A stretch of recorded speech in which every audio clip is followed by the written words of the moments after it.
Type है string data type. ठीक है, स्ट्रिंग डेटा टाइप यदि आप पढ़ेंगे तो ये बहुत बहुत ही ज्यादा इंपॉर्टेंट डेटा टाइप है। ठीक है, ये बहुत ज्यादा इंपॉर्टेंट इसलिए क्योंकि आगे चल के स्ट्रिंग और लिस्ट इन डेटा टाइप्स की अगर आप ऑपरेशंस करेंगे तो आपको बहुत सारी हेल्प मिलेगी मशीन लर्निंग वगैरह में, है ना। स्लाइसिंग वगैरह होती है, आगे चल के हम पढ़ेंगे, तो उन स्लाइसिंग वगैरह में बहुत ज्यादा हेल्पफुल होता है। ठीक है, ये पूरी इतनी बड़ी कहानी लिखी है, ये पढ़ने की बिल्कुल जरूरत नहीं है। अभी मैं एक एग्जांपल बताऊंगा, अपने आप ये कहानी समझ में आ जाएगी। स्ट्रिंग यदि मैं यहाँ डिफाइन करता हूँ पाइथन में, तो मुझे यहाँ पाइथन में डायरेक्टली एक वेरिएबल यूज करूंगा। जैसे मैं एक एग्जांपल में आपको दे देता हूँ। फॉर एग्जांपल मैंने str नाम का एक वेरिएबल बनाया और यहाँ पर एक स्ट्रिंग लिख दी। स्ट्रिंग में लिख दिया हेलो फ्रेंड्स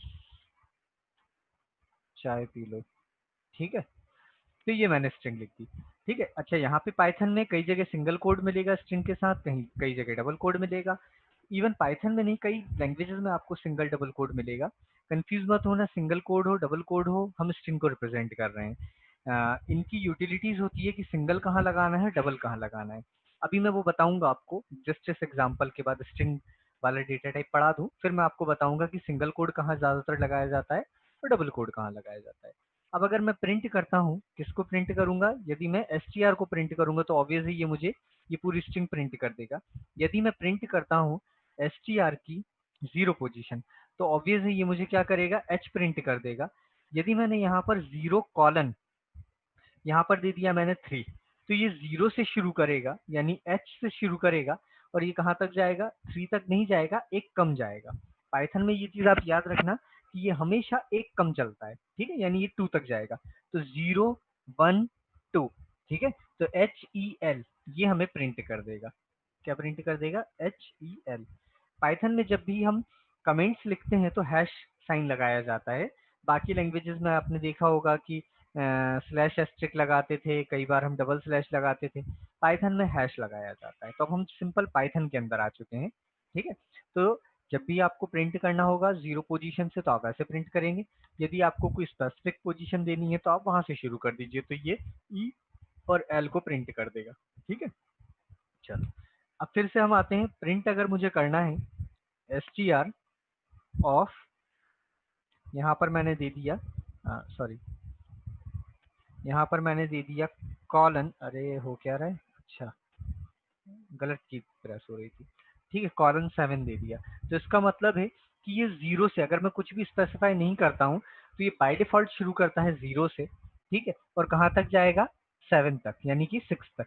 तो 0 1 2 3 4 5 6, है ना। तो एफ तक ये क्या करेगा, हमको ये प्रिंट करके दे देगा। ठीक है, तो ये मैंने हैश और ये मैंने लिख दिया, ये प्रिंटिंग होगी इसकी। ठीक है, अब सेम एज अगर मैंने यहाँ पर पहले कोई वैल्यू दे दी है लेकिन लास्ट में यदि कोई वैल्यू नहीं दी है, तो इसका मतलब है वो शुरू से, मतलब 4th नंबर से शुरू करेगा और लास्ट तक जब तक आपकी स्ट्रिंग जा रही है तब तक वो पढ़ता जाएगा, रीड करता जाएगा। ठीक है, तो ये काम हमारा कौन करेगा, कॉलम साइन। यदि आपने यहाँ पर कॉलन लिख दिया है, ठीक है, अभी आउटपुट ये वाला तो आएगा नहीं, कॉलन लिख दिया, तो ये 0 से शुरू करेगा एंड तक, यानी ये बिल्कुल वैसे बिहेव करेगा जैसे ये वाला हमारा कर रहा था। ठीक है, यदि आपने यहाँ पर प्रिंट स्टेटमेंट लिखा और प्रिंट str में आपने कॉन्कैट कर दिया एक दूसरी स्ट्रिंग को, ये तो हम, मैंने टेस्ट लिख दिया, तो इसका मतलब है कि एक str स्ट्रिंग हो गई आपकी, यानी ये पूरी स्ट्रिंग, और इसमें आपने टेस्ट भी जोड़ दिया, तो ये पूरी स्ट्रिंग लिखी हुई दिखेगी आपको, और साथ में कॉन्कैट होके टेस्ट लिखा हुआ दिखेगा बिना स्पेस के साथ। स्पेस लगाना है तो आप यहाँ पे स्पेस दे दीजिएगा। ठीक है, यदि मैंने एक और है प्रिंटिंग का स्टेटमेंट कि यदि मैंने यहाँ पर प्रिंट में str इंटू 2 कर दिया, ठीक है, तो ये जो स्ट्रिंग है हेलो फ्रेंड्स चाय पी लो, ये मुझे 2 बार प्रिंट होकर दिखेगी। एक बार हेलो फ्रेंड्स चाय पी लो, फिर दूसरी बार हेलो फ्रेंड्स चाय पी लो। अब आप आराम से ये जो मैंने थ्योरी लिखवाई थी इसको समझना कि स्ट्रिंग पाइथन में होती है जो कि क्या करती है, कोट्स में हम लिखते हैं, ये इधर ये तो ये पेयर होगा सिंगल का या डबल कोट्स का। ठीक है, सबसेट होता है स्ट्रिंग जिसको हम ऐसे डिनोट करते हैं, कॉलन साइन से सेपरेट करते हैं, इंडेक्सिंग इसकी 0 से शुरू होती है, -1 भी बता रहा हूँ। -1 का मतलब है लास्ट वैल्यू। फॉर एग्जांपल अगर मैं यहाँ पर लिख देता हूँ कहीं पर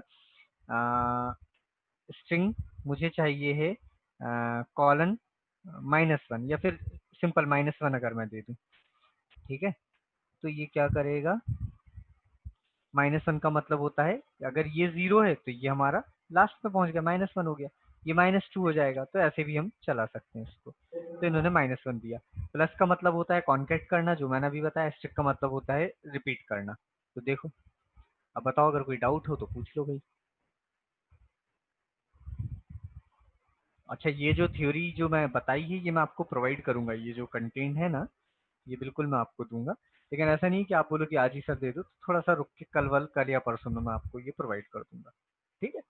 और अगर आप इंटरनेट पे जाओगे तो 10 से 60 चीज़ें मिल जाएंगी। ठीक है, बहुत सारी चीज़ें मिलती हैं, लेकिन आपके लिए मैं यहाँ से पीडीएफ्स वगैरह प्रोवाइड करूंगा। अभी ये चीज़ समझ में आ गई जितनी मैंने बात कही? इसमें अगर डाउट हो तो पूछ लो भाई।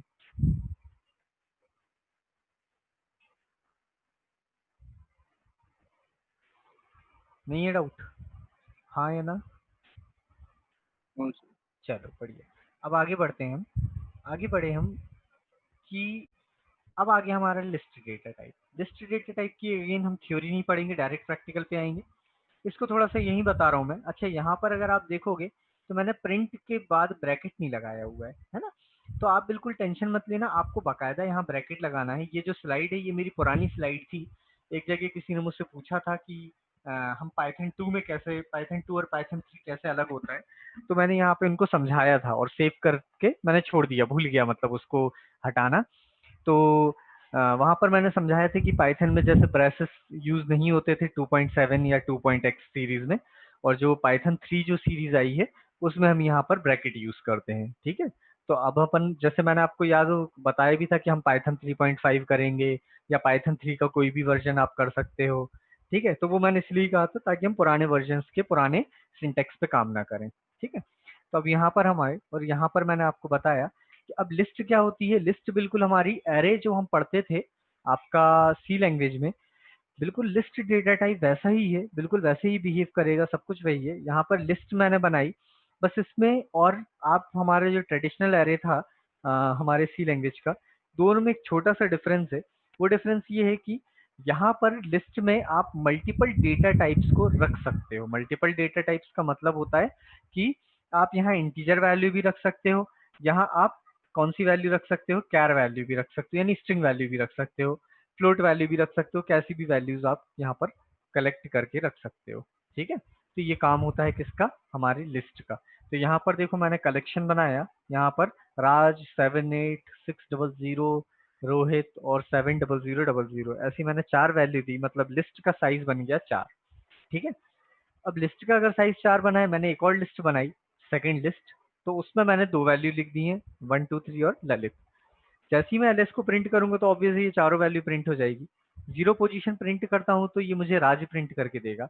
1:3 देता हूँ तो ये 78600 प्रिंट करेगा और रोहित प्रिंट करेगा। यानी अगर ये जीरो पोजीशन है, ये 1 है, ये 2 है, ये 3 है, तो 1 और 2 को प्रिंट करेगा, लास्ट वाला छोड़ देगा। जैसा मैंने बताया था, एक कम रहता है लास्ट से। 2 कॉलन लिखता हूँ तो 2 से लेके लास्ट तक जितनी बड़ी आपकी लिस्ट है वो सब प्रिंट करेगा। ठीक है। और अगर मैं लिस्ट में मल्टीप्लाई 2 कर देता हूँ तो इसका मतलब वही लिस्ट जो है वो 2 बार प्रिंट करेगा। और यदि मैं प्लस साइन यूज करता हूँ तो ये वाली लिस्ट और ये वाली लिस्ट कॉन्केट करके एक लिस्ट में ये मुझे प्रिंट कर देगा। मतलब पहले राज 78600, रोहित 70000, 1 2 3 ललित, ऐसे करके मुझे ये पूरी एक लिस्ट में ये दे देगा। ठीक है। तो ये होता है काम लिस्ट का। लिस्ट हमारा एरे की तरह बिहेव करता है।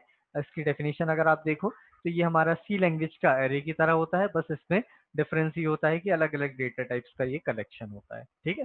कंपाउंड डेटा टाइप की तरह बिहेव करता है, अलग अलग डेटा टाइप्स इसमें रहते हैं। ठीक है। तो ये हो गई लिस्ट की बात। अब मैं एक चीज बताना भूल गया था आपको। स्ट्रिंग में, स्ट्रिंग में मैंने कहा था सिंगल कोड और डबल कोड, है ना? अब सिंगल कोड डबल कोड को समझना। फॉर एग्जाम्पल मैंने यहाँ एक वेरिएबल लिया इंटीजर, इसको यहाँ नहीं देते, इसको देते हैं हम बाद में। इंटीजर, अभी लैंग्वेज पर मत जाना, है ना? या फिर मैं डायरेक्टली ऐसे लिखता हूँ, a इक्वल्स टू 10 लिख दिया मैंने। ठीक है। अब मुझे अगर यहाँ हेलो फ्रेंड्स चाय पी लो के बाद मुझे यहाँ पर a प्रिंट करना है, a चाहिए है। ठीक है। तो मैं अगर यहाँ पर a लिख देता हूँ तो यहाँ प्रॉब्लम ये आ जाएगी कि ये क्या करेगा, a को एक स्ट्रिंग टाइप की वैल्यू मानकर कंसीडर करके ये हमें क्या करेगा, एज इट इज ये वैल्यूज को हमें प्रिंट कर देगा, जैसा हमारा सी में होता था। तो हम इसके लिए क्या यूज करते थे, कन्वर्जन स्पेसिफिकेशन कैरेक्टर, है ना। यानी वेरिएबल्स को आपको अगर बिहेवियर चेंज करना है तो उसके लिए हम कन्वर्जन स्पेसिफिकेशन कैरेक्टर यूज करते हैं। एक छोटा सा एग्जांपल दे रहे हैं, उसको बहुत ज्यादा लाइव में मत जाना, जब हम एग्जांपल्स लाइव वाले करेंगे तब आपको और थोड़ा सा क्लियर हो पाएगा। तो ऐसी कंडीशंस में अगर मुझे कोई रिप्लेसमेंट चाहिए है, ठीक है, तो मैं क्या करता हूँ, इसको सिंगल कोड में लिख देता हूँ। लो, तो ये समझ जाएगा कि मैं बात कर रहा हूँ एक दूसरे वेरिएबल की, मतलब दूसरी किसी चीज की, जो कि एक स्ट्रिंग नहीं है, स्ट्रिंग के बाहर का स्कोप है। ठीक है। तो ऐसा जब हम ज्यादातर कब करते हैं, जब हम डेटाबेस कनेक्टिविटी करते हैं और इंसर्ट वगैरह क्वेरी फायर करते हैं, तब हम करेंगे ऐसा।